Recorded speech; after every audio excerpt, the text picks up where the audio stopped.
po si Valeries. Maglalaro po tayo ng Logico. Ito na po, di ba yun? Ano pong kulang dyan? At di ba po, ito, botones. Ito na po. Yan po, sa botones natin nilalagay. Ang gulong naman po ay red. Dito po yan.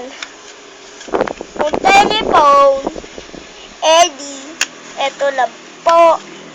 Ano pa pong gusto yung gawin, Eddie?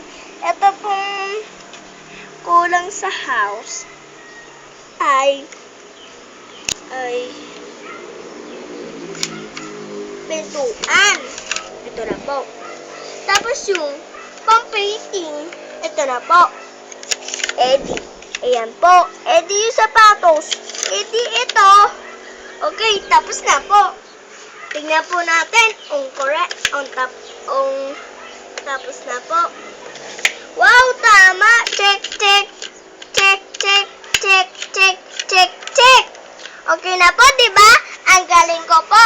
Yay! Palakpakan natin ang sarili natin. Bye-bye! Huwag niyo po itong kakalimutan. O, sige na po. Bukas na lang din po. Bukas na lang din po. Sana mapanood ng ate ko. Bye! See you next week ay maglalaro ulit tayo nito. Mas maganda na. O, sige. Bye-bye!